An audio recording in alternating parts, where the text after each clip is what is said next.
오늘은 계시록 13장 1절에서 10절 본문으로 나눕니다. 여기 한 짐승이 나타나는데 한 짐승이라 그러니까 한 인물을 이야기하는 것보다는 그 어떤 하나님을 대적하는 그런 권세의 특징을 이야기하는 것입니다. 뿔이 열이요 머리가 일곱이라, 이 짐승의 특징이 그런데 성경에서 뿌리가 머리는 하나님을 대적하는 그 나라들을 의미할 때가 있고요. 그리고 그 뿔은 그 나라들에서 파생된 또 다른 나라나 어떤 왕권, 어떤 통치자의 그런 통치자를 의미할 때에 등장을 합니다. 그래서 어쨌든 간에 이 짐승은 마귀에게 사주를 받은 세상 나라의 그런 권세자들을 가리킬 가능성이 큽니다. 마지막 때에 하나님을 대적하는 그런 권세의 특징은 정치적으로도 나타날 가능성이 있고 또 종교적으로도 나타날 가능성이 있습니다. 근데 이 짐승들의 특징을 우리가 살펴보고 염두에 두는 것이 우리가 시대를 구별하는 데 굉장히 도움이 됩니다. 이 계시록에 나타나는 이러한 그 예언적인 그런 대적자들은 말세에 결정적으로 나타날 그런 존재들을 의미하지만 각 시대마다 그 하나님을 대적하는 그런 권세자들 또는 어떤 종교인들의 그런 이런 짐승 같은 예표적인 역할을 하는 존재들이 있어요. 우리 시대에도 분명히 있습니다. 그래서 어떤 그 존재가 이런 짐승의 영 그리고 사단의 영에 사로잡혀서 마귀의 사주를 받고 있는 존재들인지 계시록을 잘 염두에 두고 특징을 살피면 우리가 이 시대에도 이런 존재들이 활동하고 있구나라는 것을 그렇게 분별할 수 있게 될 것입니다. 이 짐승의 특징 첫째는 무엇이냐면 사나운 짐승들의 조합과 같습니다. 2절에 보니까 내가 본 짐승은 표범무가 비슷하고 그 발은 곰의 발과 같고 그 입은 사자의 입 같은데 용이 자기의 능력과 보좌와 큰 권세를 그에게 주었더라. 이들의 특징은 굉장히 사나운 짐승들이죠. 표범, 곰, 사자. 근데 이들이 사실은 성경에서 이것저것 이렇게 짜집기로 해놓은 형태, 옷감도 그렇고 어떤 이런 형태를 굉장히 이렇게 하나님께서 미워하시는 형태로 서술을 합니다. 그러니까 정함이 없는 그런 존재의 모습이라는 것이죠. 한결같지가 않아요. 굉장히 사납고 권세에 집착하지만 그렇지만 이들의 모습은 한결같지 못한 그런 짐승들의 모습을 조합해 놓은 모양을 하고 있습니다. 그래서 정함이 없는 간교한 모습을 지니고 있다는 것을 알게 되죠. 근데 우리가 성경을 이렇게 볼 때에 성경 전체를 조망해서 이해하는 것이 참 중요합니다. 이스라엘 백성들이 메시아가 오셨음에도 불구하고 그들이 대부분 알아보지 못했던 이유가 무엇입니까? 그 메시아에 대한 그런 구약적인 이미지에서 어떤 오해한 부분이 있었기 때문이거든요. 그러니까 이 땅에 메시아가 오실 때는 정치적이고 군사적이고 권력적인 그런 메시아로 오실 것이다. 그렇게 기대를 하고 있었는데 예수님께서 목수의 아들로 오셔가지고 너무 가난하고 평범하게 그렇게 사셨기 때문에 자신들이 바라던 메시아상하고 달라서 알아보지 못했던 부분도 많습니다. 마찬가지로 사단의 권세도 사도 바울이 고린도후서에서 분명하게 말씀하고 있는 바 사단은 광명의 천사로도 얼마든지 둔갑할 수 있다라는 거. 그러니까 이 짐승과 같고 사나운 짐승과 같다라는 모습이 실제적으로 그들의 통치가 그들의 그 권세가 발현될 때에 어떤 모습으로 발현될지는 항상 깨어 있어야 됩니다. 그냥 겉모습이 무조건 포악하고 그렇게만 그들의 그런 모습이 나타나는 것이 아니라 분명히 그 속성을 이야기하는 것이죠. 짐승 같고 사자의 입 같고 아무거나 삼키고 짓밟고 고무의 발처럼 그런 속성을 가지고 있지만 그것을 그 겉으로 내세울 때는 굉장히 광명한 천사처럼 우리에게 다가올 수도 있다는 부분을 염두에 두고 항상 깨어 있어야 되는 것입니다. 두 번째는 이 짐승은 주님을 흉내냅니다. 3절을 보시면 그의 머리 하나가 상하여 죽게 된 것 같더니 그 죽게 되었던 상처가 나음에 온 땅이 놀랍게 여겨 짐승을 따르고 죽게 된 것 같더니,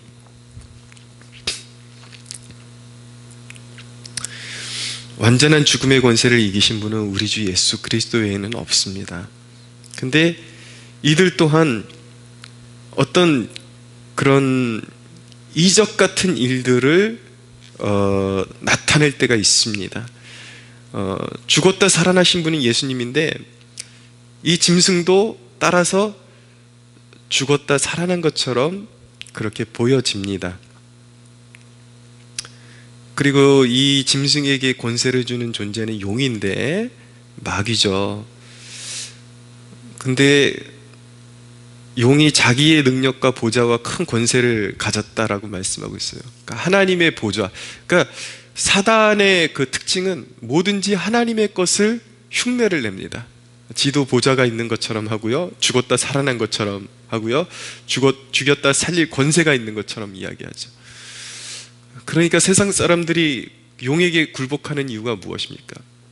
많은 사람들이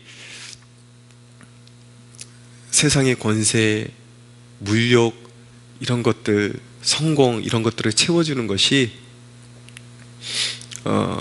용인 줄 알고 용을 따라가게 되어 있습니다. 이 짐승에게 그래서 경배하게 되어 있습니다. 우리 그리스도인들이 늘 깨어 있어야 되는 것은 무엇이냐면 성공이 다가 아니다. 우리가 하나님하고 신앙생활하면서 다 하나님이 하셨다 그렇게 믿고 이야기할 때가 많은데, 그것이 영적인 순결함 가운데서 이루어진 것이 아니면 그것은 성공이 아니다 라는 것을 이해해야 합니다. 세 번째로 이 짐승은 과장을 잘합니다. 5절에 보니까 또 짐승이 과장되고 라고 말씀하고 있어요. 짐승의 특징은 과장을 잘합니다. 짐승이 권력을 장악하는 방법은 거짓말하고 스스로를 높이는 것입니다. 네. 역사상 일어났던 그런 전체주의자들의 수장, 히틀러나 김일성이나 오늘날 김정은을 보십시오. 북한을 보십시오. 예. 백성들이 굶어 죽어가는데도 불구하고 세뇌되어 있는 것입니다. 당장 먹을 쌀도 없음에도 불구하고 어버이 수령의 나라, 가장 세계에서 행복한 나라, 그렇게 알고 있죠. 그리고 그 수령이라 일컬어지는 그런 존재들,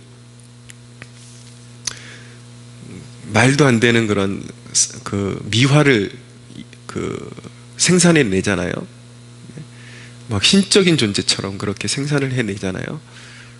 그런 말도 안 되는 거짓말이 오늘날 우리 시대를 살아가는 사람들에게 과연 통하냐? 의식화라는 것이 그렇게 무서운 것입니다. 여러분, 오늘날 독일의 그 독일 민족들, 그 뛰어나고 얼마나 그 명차가 독일에서 많이 나옵니까? 그런 지식인들, 지성인들이 여러분 그런 히틀러 같은 존재에게 지지를 보내고 맹목적으로 그를 따를 수 있다는 게 믿어지십니까? 그게 역사거든요, 그것이. 그러니까 오늘날 이런 시대에는 이런 과장되고 거짓된 권력자들 내지 종교인들에게 우리가 속지 않으리라는 그런 생각을 갖는 건 인간의 그런 미약함을 모르는 너무나도 지나친 자신감이고 오만이라고 말씀드릴 수가 있는 것입니다. 그래서 항상 깨어 있어야 되는 것이죠. 네 번째로 이 짐승의 특징은 하나님을 대적합니다. 그가 신성모독하는 말하는 입을 받고 6절에 보니까 짐승이 입을 벌려 하나님을 향하여 비방하되 그의 이름과 그의 장막 곧 하늘에 사는 자들을 비방하더라. 이 짐승의 목적은 오로지 하나님을 대적하고 하나님의 백성들을 비방하는 것입니다. 오늘날에도 보십시오. 기독교를 혐오 집단으로 몰아가며 기독교를 겨냥한 그런 악법들을, 법안들을 제정하는 것들, 이런 것들은 용의 사주를 받은 짐승의 전형적인 전략이라고 말씀드릴 수가 있겠습니다. 그러니까 우리 그리스도인들이 정치 활동을 할 때에도, 사회 활동을 할 때에도 어떤 자들이 더 교회의 대적자들인지, 그리고 용의 사주를 받고 더 나라와 또 교회를 위태롭게 하는 자들인지 분별하려는 그런 안목이 필요하죠. 자, 7절을 보십시오.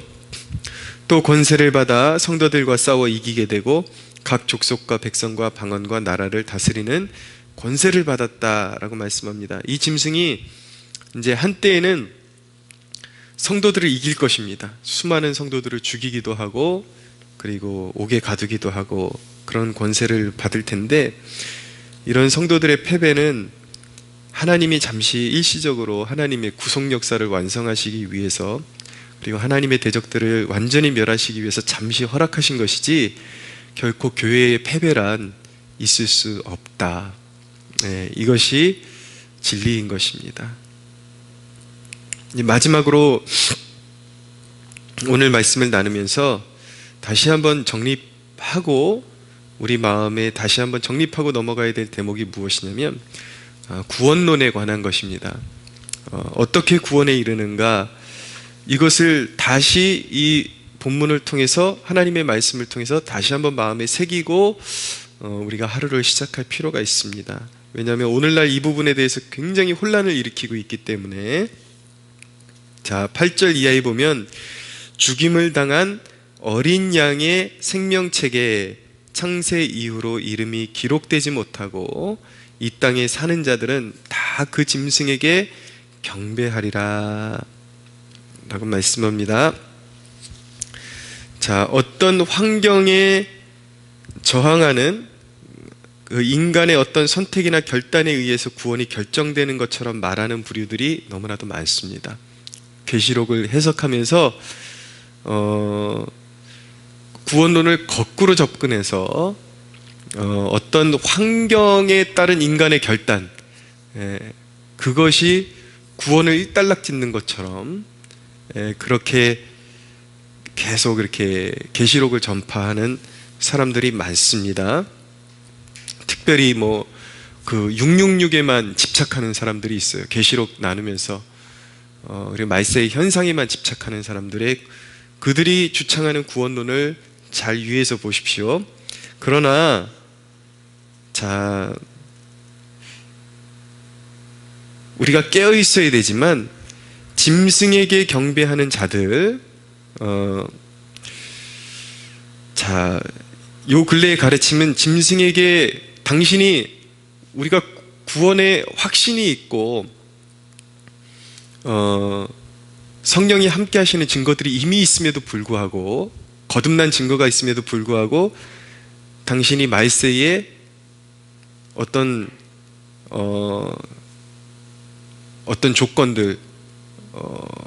조건들에 따라가게 되면 당신은 지옥에 가게 될 것이다 라고 가르치는 부류들이 있죠.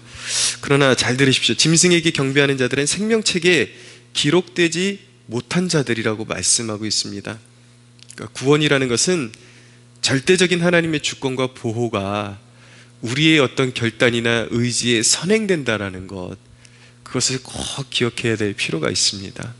구원은 하나님의 주권에 속한 것이고, 그리고 거듭남의 징표가 있는 사람들이 결코 어떤 환경에 의해서 구원이 왔다 갔다 하는 것은 아니다라는 것을 우리가 꼭 전제 조건으로 순서가 올바라야 된다라는 거예요. 지금 이 말씀은 말세에 깨어있지 말아야 된다는 말씀이 아니라 올바른 구원론을 분명하게 마음에 정립해야 그것이 우리에게 승리의 관건이 될 수 있다는 것을 제가 말씀드리는 것입니다. 구원은 하나님께 속한 것이요, 그리고 말세에 성도가 환난을 당하겠으나 그러나 하나님의 전적인 보호하심이 분명히 있다라는 것, 거기서부터 출발하는 것입니다. 내 스스로가 믿음을 물론 지키는 것이지만 내가 혼자 힘으로 하는 게 아니에요. 성령이 강권하시고 보호가 있고 인도하심 가운데 그러한 일들이 일어나는 것입니다. 그러나 또 한편으로 하나님이 원하시는 것은 그 절대적인 보호와 영원한 상급을 신뢰하는 믿음으로 짐승에게 무릎 꿇지 않는 믿음을 동시에 요구하신다. 네, 이렇게 올바른 순서대로 우리가 정립하고 깨어 있어야 되는 것이죠. 10절에 보니까 사로잡힐 자는 사로잡혀 갈 것이요, 칼에 죽을 자는 마땅히 칼에 죽을 것이니 성도들의 인내와 믿음이 여기 있느니라. 예, 어떤 부분에 있어서는 성도들이 패배하고 끌려가고 때로는 죽임을 당하는 그런 일들이 있을 것입니다. 특별히 초대교회 그 시절에 성도들을 위로하고 궁극적인 승리와 그리고 하나님을 믿는 믿음으로부터 돌아서지 않기를 이렇게 촉구하는 그런 목적으로 쓰인 것이 계시록이기 때문에 우리가 그 부분에 대해서 염두해 두고 있는 것이 참 중요합니다. 우리 시대에도 또 다가올 시대에도 성도들이 잠시 패배하고 그렇게 모진 고초를 당할 수 있는 가능성이 있다라는 것을 염두에 두고 우리가 항상 마음으로 준비하고 있는 것은 굉장히 중요합니다. 여러분의 기도 제목에 영광스러운 죽음에 대한 간구는 있습니까? 오늘 이 대목 이제 여러분들에게 도전하고 마치겠습니다. 여러분들 기도할 때 그냥 세상에서 시험만 잘 이기게 해달라고 기도하시고 그냥 눈에 보이는 어려운 일 잘 통과하게 해달라고 기도하지만 정말 궁극적인 그런 죽음의 그 기로에서 비굴하지 않게 영광스러운 하나님이 기뻐하시는 모습으로 죽음에 이를 수 있게 해달라는 기도 제목은 있습니까? 있어야 합니다. 늘 우리가 다가올 시험과 환난에서 그 두려움 때문에 무릎 꿇지 않고 하나님 앞에 하나님이 원하시면 그 영광스러운 모습 가운데 하나님이 영광 받으실 만한 모습으로 그것이 자연적인 그런 어떤 자연적인 죽음이든 아니면 어떤 그런 박해에 의한 죽음이든 우리가 그 죽음 앞에서 두려움이 오겠지만 그것을 잘 견디고 믿음으로 승화하고 하나님이 받으실 만한 죽음이 될 수 있게 해달라고 성도들이 그 마지막 때를 준비하는 그 기도 굉장히 중요합니다. 지금부터 여러분들이 진짜 성도라면 죽음의 순간까지도 하나님의 이름에 욕되지 않고 영광스러운 것이 되게 해달라고 기도할 수 있는 저와 여러분들이 되기를 축복합니다.